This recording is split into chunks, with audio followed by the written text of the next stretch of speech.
ऋषिमुनियों की पावन धरती, देश धर्म का नाता है। कहते सारे लोग यही है, वो हमारी माता है। जाग उठो ओ भारतवासी, जाग उठो ओ भारतवासी, गौ पर छुरियां चलती हैं। बंद करो गौ माँ की हत्या, सारी जनता कहती है। बंद करो गौ माँ की हत्या, सारी जनता कहती है।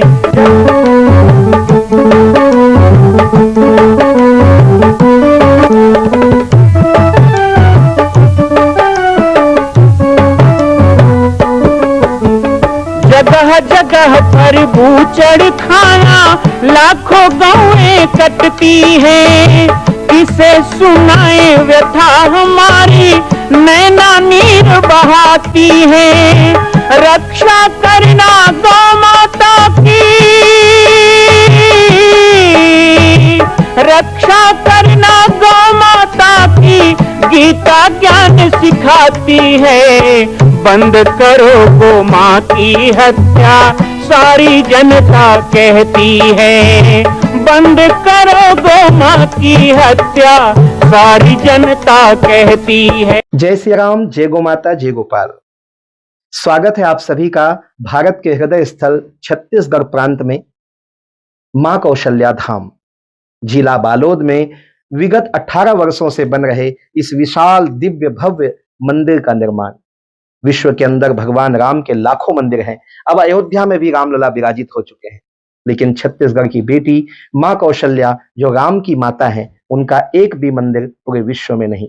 इसीलिए यह विशाल तीर्थ का निर्माण विगत वर्षों से चल रहा है बालोद जिला छत्तीसगढ़ में। 25 करोड़ की लागत से बनने वाला 108 फीट ऊंचा, 65 फीट चौड़ाई और 136 फीट लंबाई का राजस्थान के ठोस पत्थरों से बनने वाला यह मंदिर हजारों वर्ष तक भारत में 5वें धाम कौशल्या धाम के रूप में स्थापित रहेगा। 3 तल के इस मंदिर में प्रथम तल पर भगवान शिव, मध्य तल में गोद में रामलला को लेकर स्वर्ण सिंहासन में मां भगवती कौशल्या विराजित होंगी और तीसरे तल पर पंचमुखी हनुमान। इसके अलावा सामाजिक समरसता को समर्पित यह मंदिर सनातन हिंदू धर्म के समस्त देवी देवताओं महापुरुषों की मूर्तियों से सुसज्जित होगा।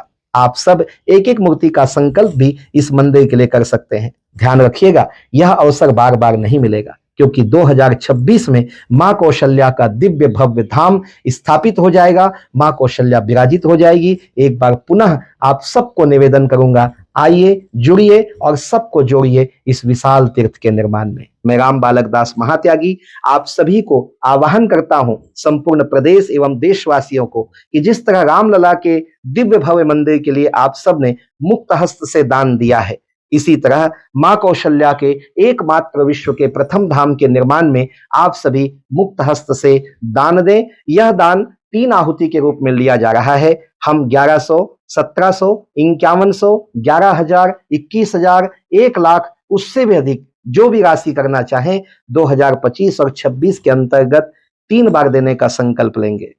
एक बहुत ही सुंदर संस्मरण 1990-91 का, और वो संस्मरण है राम टेक यात्रा का। बचपन में ऐसे तो बहुत से पड़ाव मिले, लेकिन एक ऐसा पड़ाव राम टेक यात्रा के साथ आया जिसके कारण मैं विश्व हिंदू परिषद से, राष्ट्रीय स्वयं संघ से जुड़ पाया। मुझे अच्छी तरह याद है कि मेरा कार्यक्रम था मोहला में, मोहला मानपुर, जिला राजनांदगांव। वहां की महिला समिति के द्वारा प्रवचन का समय लिया गया था 3 दिन का, और 3 दिन के कार्यक्रम में मोहला के बस स्टैंड में जब सभा होती थी तो पूरा का पूरा क्षेत्र उमड़ पड़ता था। गांव की माताएं बहनें 15-15 किलोमीटर से पैदल चल के आती थी। जामड़ी पाठ में बालक भगवान आए हैं ऐसे सुने थे माताएं, लेकिन देखने और प्रवचन सुनने का अवसर वो गंवाना नहीं चाहते थे। मोहला में प्रवचन होने से मानपुर, औंधी, चौकी, छुरिया, बहुत क्षेत्र के लोग वहां जुड़े। 3 दिन तक प्रवचन चला। तो इसी 3 दिन के प्रवचन में हमारे साथ श्री राम जी, जो कटंगी बालाघाट जिला मध्य प्रदेश के थे, वो जुड़े। उन्होंने पहले एक दिन प्रवचन सुना, दूसरे दिन मंच में जब प्रवचन समाप्त होने के बाद लोग प्रणाम करने आते थे तो वो भी आए और उन्होंने मुझसे कहा कि मैं राष्ट्र संत तुकड़ो जी से जुड़ा हुआ हूं। मैंने नाम सुना था तुकड़ो जी का कि महाराष्ट्र में तुकड़ो जी का बड़ा प्रभाव रहा और उनकी वाणी का आज भी गुरुदेव सेवा मंडल के तरफ नाम से पूरे महाराष्ट्र में प्रभाव है और बालाघाट जिला महाराष्ट्र के सीमा क्षेत्र में है तो वहां भी प्रभाव है। मुझे बड़ा अच्छा लगा। मैंने कहा, उन्होंने कहा कि आपको हम रामटेक ले जाना चाहते हैं। रामटेक में नारायण टेकड़ी है और नारायण टेकड़ी में गुरुदेव सीताराम दास जी का समाधि है और उस समय के वर्तमान मठाधीश थे छोटू जी महाराज। उन्होंने कहा मैं उनका शिष्य हूं और उनके तरफ से मैं आपको निमंत्रण देना चाहता हूं। मैंने कहा ये तो आपको गुरुदेव से पूछना होगा। गुरुदेव वहीं थे, वो निवास पे आए, बातचीत की, गुरुदेव ने आज्ञा दी और नियत समय पर गुरुदेव, मैं और मेरे साथ राजनांदगांव से दुर्गा शरण गुप्ता जी, तब तक वो जुड़ चुके थे हमसे, 1991 की ही बात है।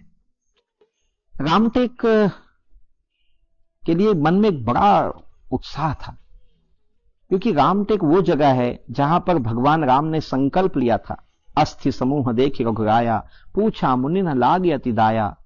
ऋषियों ने कहा निश्चर निकर सकल मुनि खाए, सुनि रघुवीर नयन जल छाए। निश्चरहीन करौ मही, भुज उठाई प्रणकीन, सकल मुनिन के आश्रम नहीं जाए जाई सुख दिन। जहां राम जी ने वचन दिया था, संकल्प किया था, राम की टेक वो है रामटेक। वहां नारायण सरोवर का अद्भुत दृश्य था। हम रामटेक में 2-3 दिन घूमे। दिन में घूमते थे और रात में प्रवचन होता था। वहीं पर मुझे साध्वी गौरी जी मिली। साध्वी गौरी मेरी बड़ी बहन की तरह। मुझे 2 दिन में ही इतना प्यार मिला उनसे, मैं उनकी उंगली पकड़ के यहां वहां घूमता था। प्रवचन करते तो हम दोनों मंच में बैठते, पहले उनका प्रवचन होता, मैं सुनता, फिर मेरा होता, वो सुनती। इसी तरह छोटू जी महाराज का भी स्नेह मिला और बहुत से भक्तों से वहां परिचय हो गया। इन्हीं में से एक हैं हमारे गुलाब चंद खोबरागढ़े जी। गुलाब चंद खोबरागढ़े जी घोटी घुसमरा तहसील लांजी जिला बालाघाट में रहते हैं। श्री हरि नारायण विष्णु मंदिर है उनका और हर वर्ष मकर संक्रांति में कार्यक्रम करते हैं। मेरे बड़े ही प्रेमी हैं। गुलाब चंद खोबरागढ़े जी का आज भी हमारा उनका उतना ही प्यार है और उनके यहां मैया भी मुझे मां की तरह ही प्यार करती हैं। गुलाब चंद खोबरागढ़े जी ने कटंगी के लिए समय मांगा कि आपको कटंगी चलना है। एक और नया अध्याय मेरा इंतजार कर रहा था कटंगी। मुझे अच्छी तरह याद है कटंगी जब हम पहुंचे थे तो बड़ी घाटियों को पार करते हुए हम गए थे। बड़ा भय भी लग रहा था और पहली बार शायद मैंने इतनी घाटियां देखी। और कटंगी जब पहुंचे तो शाम हो चुका था और हमारी रुकने की व्यवस्था की गई थी दीनदयाल उपाध्याय जी के घर में।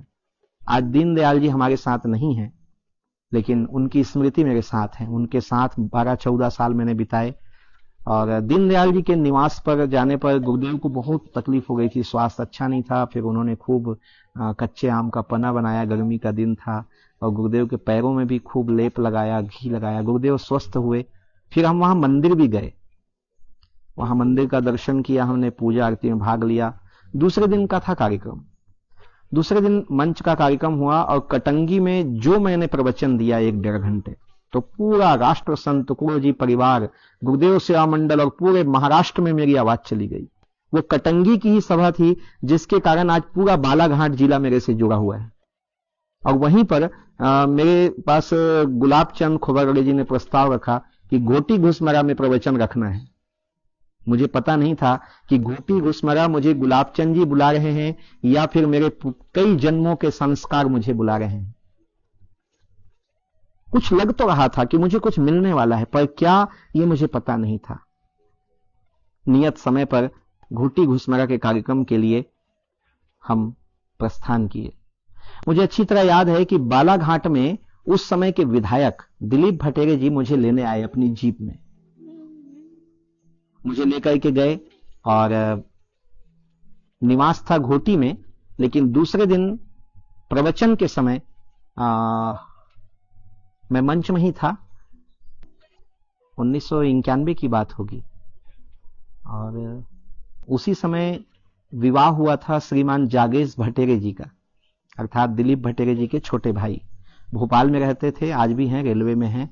और शादी हुई थी उसी समय, तो दिलीप भटेरे जी ने उनको बुलाया था कि बालक भगवान आए हैं तो आप दर्शन करने आओ। तो वो मां को लेके आए थे। पहली बार मैंने मां को वहीं देखा, भोपाल वाली मम्मा। दोनों आए, प्रणाम किया और सबने निवेदन किया कि कल घर में चलेंगे चरण पूजा के लिए। मैंने कहा ठीक है। तो दूसरे दिन हम बोले गांव गए, घर में बहुत समय तक रहे।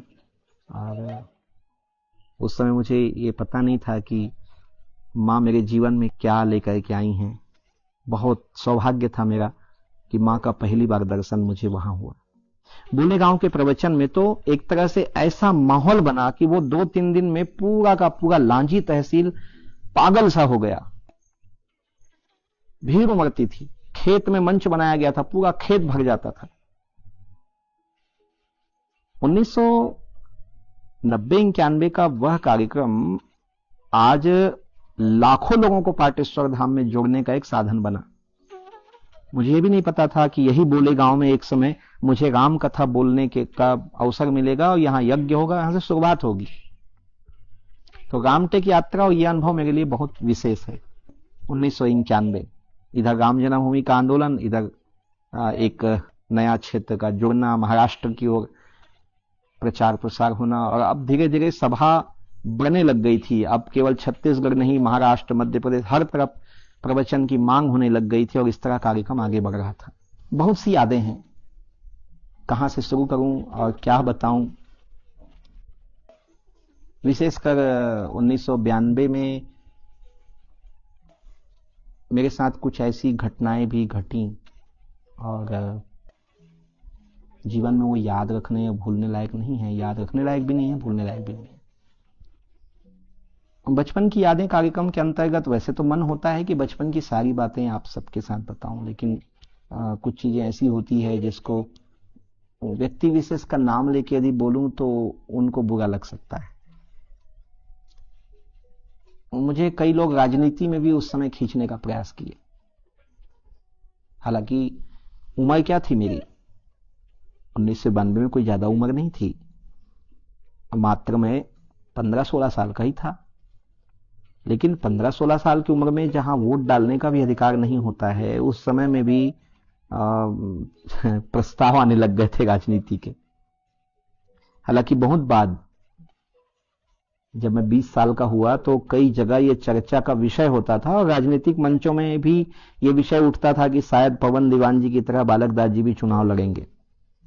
लेकिन 1992 में मैं राजनीति के बारे में जानने लगा। राजनीति क्या है, नेतागिरी क्या है, किस तरह से होता है। और उसी समय सबसे पहले मुझे दिवंगत दुर्ग के सांसद ताराचंद साहू जी मिले और उन्होंने मुझे एक पुस्तक दी थी। उन्होंने 2 पुस्तकें दी। एक तो रामधारी सिंह दिनकर जी के द्वारा लिखी हुई पुस्तक, जिसको जवाहरलाल नेहरू ने उसका विमोचन किया था, यानी आजादी के समय लिखी गई पुस्तक। संभवतः आज तक भारत के साहित्य के इतिहास में इतना बड़ा ग्रंथ नहीं छपा जो रामधारी सिंह दिनकर जी ने वो ग्रंथ लिखा। आज भी वो मेरे पास सुरक्षित है, 1992 का मिला हुआ। मैं पुस्तकों का बड़ा शौकीन रहा हूं, बहुत संग्रह करता हूं साहित्य का। पुस्तक का नाम है संस्कृति के 4 अध्याय। और ये संस्कृति के 4 अध्याय में उन्होंने कुछ छोड़ा ही नहीं है, संपूर्ण भारत को भर दिया। राजनीतिक, आध्यात्मिक, धार्मिक, समसामयिक, कोई भी पक्ष नहीं छोड़ा उन्होंने। हमारे देश में कितने आक्रमण हुए, क्या हुए, सब कुछ। ये देखिए, प्राचीन से लेकर आधुनिक काल तक भारत को जानने का एक बहुत बड़ा काम रामधारी सिंह दिनकर जी ने किया। एक पुस्तक तो स्वर्गीय श्री ताराचंद साहू जी ने मुझे वो दिया, और दूसरी पुस्तक उन्होंने मुझे दी थी चाणक्य नीति। पता नहीं क्या उनको ऐसा एहसास हुआ था कि राजनीति मुझसे प्रभावित होगी या मैं राजनीति में आ जाऊंगा, तो उन्होंने चाणक्य नीति पुस्तक दिया। मैंने चाणक्य को पहली बार पढ़ा। उसमें चाणक्य का जीवनी एवं चाणक्य नीति, तो चाणक्य जी के पूरे कार्य संवाद, एक एक शब्द को मैं कई बार पढ़ता था।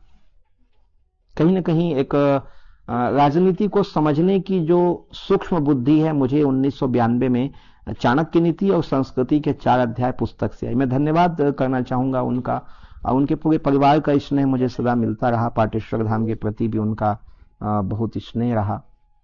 तो 1990, 91, 92 ये 3 वर्ष का जो सफर रहा है वो बहुत महत्वपूर्ण रहा है। बहुत से नए क्षेत्रों से जुड़ा, बहुत से नए संगठनों से जुड़ा, नए विचारों से जुड़ा। माँ स्वर्ण गंगा गीता गायत्री का प्रादुर्भाव हुआ। इधर अयोध्या कांड जिसने मुझे जीवन को नई मोड़ दे दी, हिंदुत्व के प्रति एक सोचने और प्रखर वक्ता के रूप में उभरने का ये दिया। और 1992 के 4 अप्रैल को पहली बार मैंने करीब 5 लाख लोगों को संबोधित किया।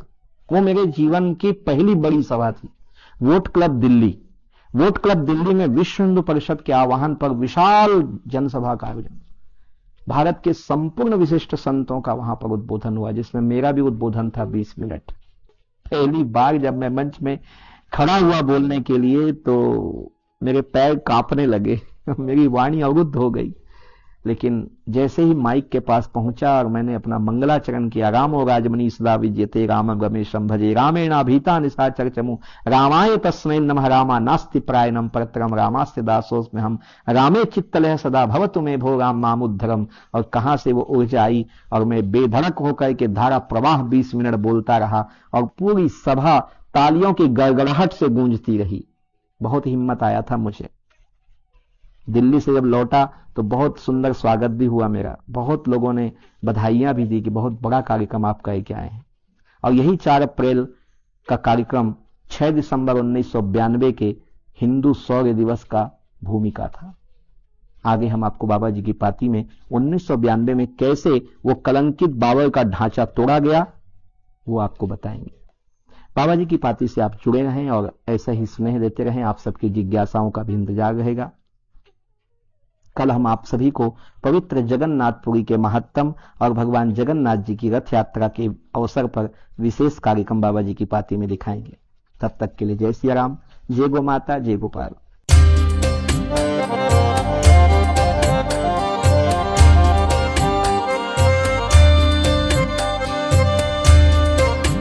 मां कौशल्या के धाम का निर्माण प्रारंभ हो चुका है। अब 2026 में पूर्ण होने वाला है। अरे अंगद हनुमान नहीं तो गिलहरी तो बनिए। एक छोटा सा संकल्प आप अपने मां भगवती के लिए नहीं कर सकते हैं?